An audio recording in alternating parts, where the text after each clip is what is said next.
Oof, not a great look for Arsenal, to be honest with you. Gabriel Magalhaes is out for the rest of the season. He tore his hamstring during the Fulham game. Fabrizio Romano reported, an Arsenal official website have reported that the player will undergo a surgery to repair the hamstring. That is not a good look. Arsenal luck cannot be worse this season. It cannot get worse. Ahead of their crucial game against Real Madrid in the Champions League quarterfinals this coming week, of course, he's going to miss the two legs and he's going to miss the rest of the season. These are the most two important games for Arsenal.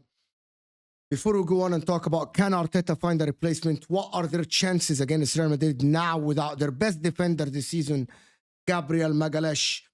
Make sure to hit that like button, people. Subscribe to the channel if you are new, of course. And let me know in the comments, do you think Arsenal can get by without Gabriel? We're not sure about Timber. It is reported that he's fit. About Ben White, who is missing from the Fulham game. Calafiori still in doubt. There are three players that are in doubt. We'll talk about it. We'll talk about the chances of Arsenal, of course. But first, it's so unfortunate for Arsenal when your best defender is out for the rest of the season, as it was unfortunate for Arsenal for Saka to miss out in about 3 months plus with the hamstring injury. He went for a surgery. Bukayo Saka, it's the same injury that Gabriel Magalhaes has suffered.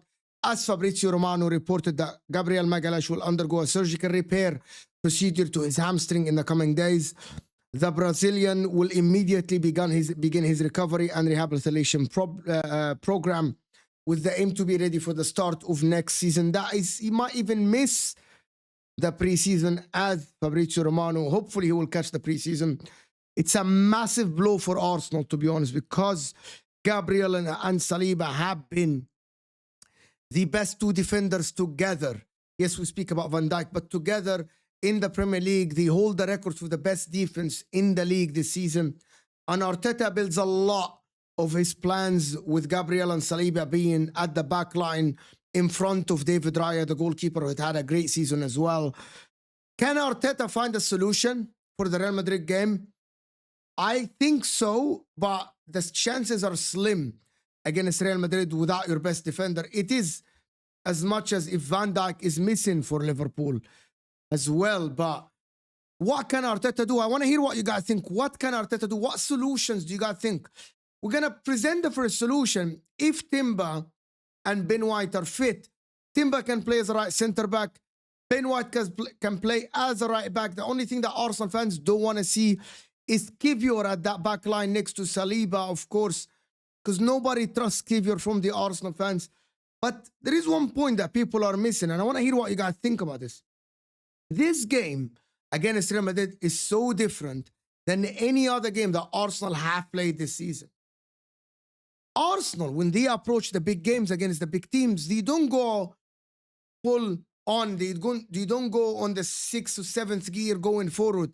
They are a little bit conservative. Arteta turns into a pragmatist. So yes, Gabriel will be missing, but Arsenal can still play as compact, can play, defend as a unit. And that is what I'm expecting Mikel Arteta to do, is for him to play the defense as a unit with Declan Rice and Thomas Partey ahead of the defense.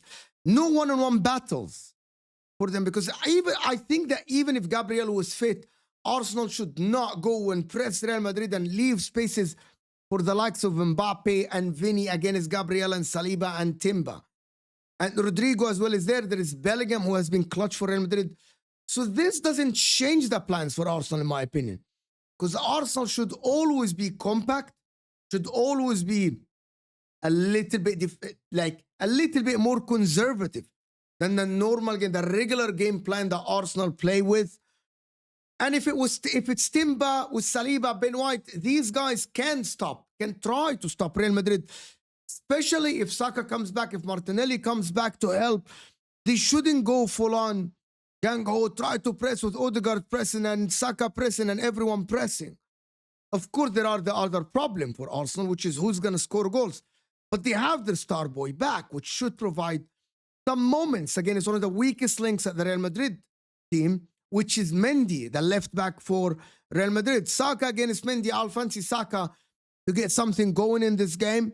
And if Arsenal leave the Emirates with a 1-0, which it can happen, Arsenal can pick their moments, but I'm not saying it's a massive chances for them, because we know that Real Madrid in the Champions League are a completely different animal, are a completely different team. Yes, they concede a lot of goals in the league. Yes, they concede a lot of goals in the cup, as they have conceded against Real Sociedad. But Arsenal's defense is stronger than a lot of defenses in the world. And it's not only down to the individual players. It is down to how Mikel Arteta plays and how he sets up his team defensively. And that is where I'm looking at Mikel Arteta. And I'm looking at him to find solutions to replace Gabriel at the back line. Yes, Real Madrid are strong. Yes, Arsenal are weaker without Gabriel. But Mikel Arteta has proved in the big games, he hasn't lost against a big six team in 2 seasons. So if he approaches these games like he approaches the big 6 teams, like he approaches the games that he should impress, I think Arsenal can get something. It's a slim chance. I'm not sitting here and gaslighting you and telling you that Arsenal will win. But in this first game, playing at the Emirates, Arsenal can be composed and can get something out again. Tactically, Real Madrid, if they go and attack and try to press, they will leave spaces for the likes of Saka.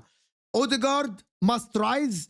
Odegaard must step up. This is the game where Odegaard, the captain, should do something. Show me that you are worthy of this captain armband. Show me that you are as good as people claim that you are. Show me some good moments. That is what I'm looking at in this game. Bukayo Saka, we know. Bukayo Saka comes good for Arsenal.